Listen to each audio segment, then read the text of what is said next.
Hello everyone, Ember here, and welcome back to a new video. In this one, I'm going to be taking a look at Greninja, the infamous, ninja frog in the Pokemon TCG, who's had a lot of competitive cards actually in its time in Standard and such. But bit of a different story for GLC, I'll say. No spoilers, but yeah, the many Greninjas of GLC. So, what is GLC? For those of you who don't know, once more, it is a single prize only, no Robux format. So, that sadly means no Greninja break, maybe one day. If there was a Greninja break legal in GLC, then this would be a very different video. But, yeah, sadly, no Greninja break, no Greninja GX or EX. It is singleton, however, except for basic energy, and you're only allowed one type per deck, which is a very relevant point when talking about Greninja because there is actually two Dark type Greninjas that we're going to be taking a look in this video. But before we get to any of that, we should probably take a look at just some noticeable Frogadiers and Froakies. I've only got one Froakie here because there is a few that are pretty decent, like 70 HP kind of Froakies.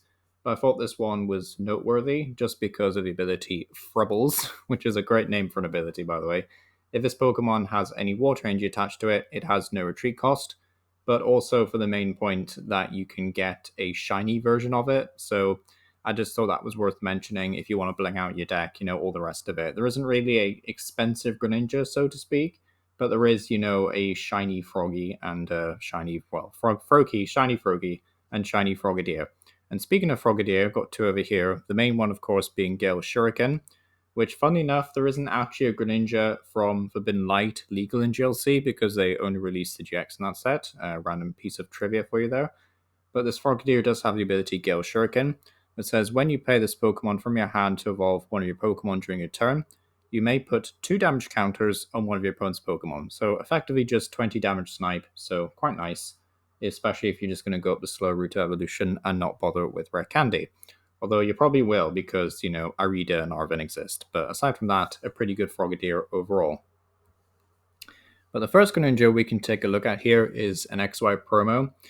And honestly, this one isn't terrible, actually. Surprisingly, usually as a trend with these videos, the first Pokemon we take a look at is the oldest and therefore the worst in terms of power creep and everything. But this one isn't actually that bad. Aqua Shower does 20 damage to each of your opponent's Pokemon, which honestly isn't the worst thing in GLC, not with all the water spread there is.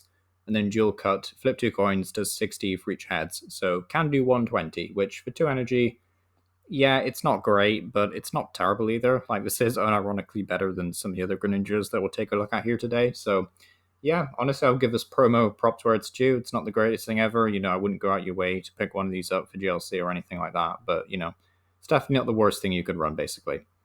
Then we have a Greninja, and yeah, this one's a bit of a doozy. It's pretty bad. It's probably a contender for one of the worst Stage 2s in GLC. But yeah, the ability sadly doesn't work because there's no dog type Frogadier or Froakie.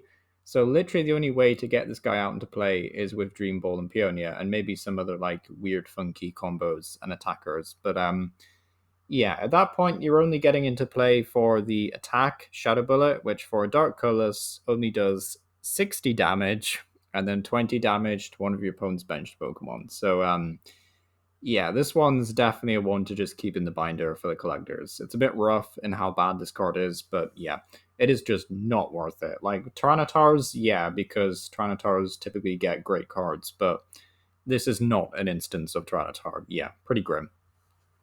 And then we go from bad to worse because this one is also really grim. The attack Mat Block, which is an interesting name for an attack. For 1 water energy, it does 40, and you flip a coin. If heads, discard an energy attached to your opponent's active Pokemon, and then Aqua Edge, 2 water and colorless, does 80. It's very vanilla, very bad, but it is also from a starter set. So, I don't blame them for printing bad cards to get new people into the game, but sadly, this card just has no flavor. It's not good. Yeah, doesn't get any points. Also, the artwork just looks a bit weird as well. Looks like it's taken straight out of a video game, but yeah, not my cup of tea, really. Then we have a Greninja from XY base set, and this is honestly one of the most interesting Greninjas in the list, actually. It's also one of the better ones for sure. Has the ability Water Shuriken, which allows you to discard a water energy card from your hand, and if you do, put 3 damage counters on one of your opponent's Pokemon, which is quite nice. And then Mist Slash is whatever, it does 50 damage, and it goes through resistance, but, there's like nothing that's resistant to water, really.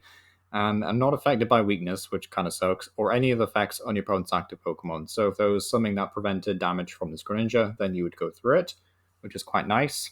But aside from that, 50 damage at the end of the day is just a bit like whatever. But the ability is good, right? The ability is good. So definitely more of a sit on the bench and do 3 damage counters every turn. That's what this is here for. So obviously combos quite nicely with the Frogadier we looked at earlier.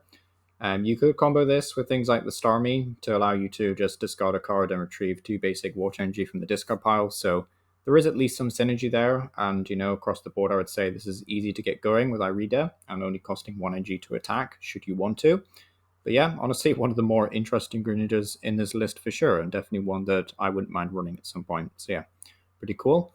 Then we have a one from XY Breakpoint, which was a bit of a menace back in the day when this was legal and standard. A long time ago now, but has 2 attacks. Shadow Stitching for 1 colors does 40. And until the end of your opponent's next turn, each Pokemon your opponent has in play, in his or her hand, and in his or her discard pile, has no abilities. And this includes cards that come into play on that turn. So a very strong ability will shut down things like Porygon, which is very nice. Also shuts down Baxcaliburs, so you can make the other water player really angry. Shuts down things like Malamar and Psychic Dex, shuts down a lot, basically. It is still 40 damage at the end of the day, which is a bit painful, so your opponent will eventually just manually attach a bunch of energy and kill this thing, but, it's still nice while you have it, and it does give you time to get set up as well.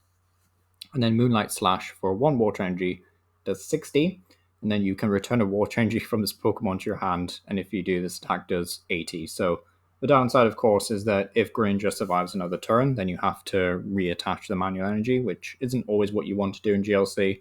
But at the same time, if Greninja is about to be killed, sometimes it can be nice just to conserve that energy. So, that's nice. 80 damage is whatever, but I guess it's a 2 KO on some stuff. So, yeah, also has free retreat, which is nice. So, yeah, very playable card, I would say.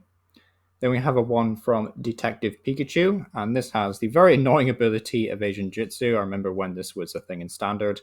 If any damage is done to this Pokemon by attacks, flip a coin. If heads, prevent that damage. So you effectively have a 50% chance not to take any damage. Lovely.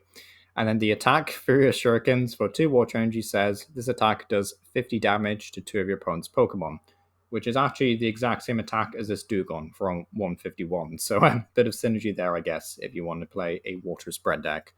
But yeah, a pretty good card overall. The 50 damage is a bit subpar, but it's whatever because the ability will hopefully at least give you some more immunity.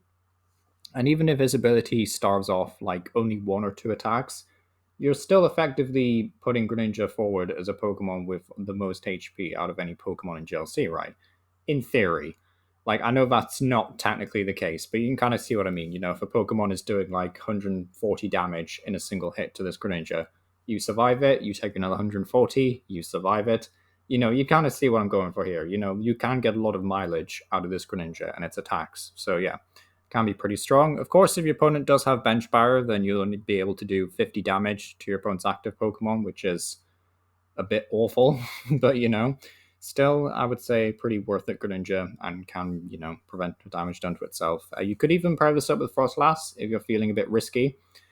Freezing Shroud during Pokemon Checkup can put 1 damage counter on each Pokemon in play that has an ability, except any Frostlass. So you will slowly be doing damage to your own Greninjas, but at the same time, you'll also be able to apply like a lot of pressure through Freezing Shroud and through your Shurikens. So can be quite a nasty combo, perhaps. So yeah, pretty interesting Greninja overall. Then we have a one from Sun and Moon Unbroken Bonds. And this does have a fairly unique attack, Bring Down, which is not an attack you see very often at all. The Pokemon that has the least HP remaining, except for this Pokemon, is knocked out. And if multiple Pokemon are tied, choose one. A very interesting attack, and does kind of warrant the whole Dream Ball Pioneer combo, or whatever other way you decide to use, to get out this Greninja. It does have a free retreat as well, so it's not also completely useless. But I can't really think of anything that would want to run this off the top of my head. If you have any suggestions, then do let me know down below. But aside from that, it's one of those things where if you can come up with a use for it, then it is here. It does exist. It is kind of cool. It does give, your Dark Tech a pivot, which is nice. 2 colorless energy, cool attack. Like, you can use Mist Slash if you really want to, but It isn't affected by weakness, which kind of sucks. You'd want to be able to hit for 140 against psychic types, but you can't, sadly. But, it is what it is. But yeah, it's an interesting Greninja, right? But, not my favorite, probably not one I would use, but, seems quite interesting. I'd say the Digitoo one is probably the best one in GLC. This one's kind of alright. This one's decent. Well, this one can be really good, but it just depends on the situation, really. So, got some interesting ones for sure, but also some duds. But yeah, thank you for watching. That's it, actually. There's not any more Greninjas in GLC, surprisingly. So, hopefully, we get a few more when the game Legends ZA, I think it's called, drops. That's focused on the Kalos region. But yeah, I do a new set review for GLC with each new release, so subscribe if you're interested in being updated. And this, of course, is now a series to stay, so let me know which Pokemon you would like to see. There is a list, but getting through them, and a playlist has been made. So if you want to see the likes of Garchomp, Lucario, Heatran probably being done before I publish this video. So, plenty of ones that I've already done. So before you make a suggestion, I'd recommend go checking the playlist to make sure the Pokemon you want to suggest hasn't already been covered, basically. But yeah, if you want to dive into the competitive side, Omnipoke and the format creator, Tricky Jim, have both done fantastic videos and guides for each type, hence why I've not made those videos yet. So, just go watch theirs, they're much better. Unless theirs become very out of date, and then I'll make my own or something, but yeah, probably not. But yeah, that's Power. I hope you enjoyed today's video, and yeah, thank you for watching.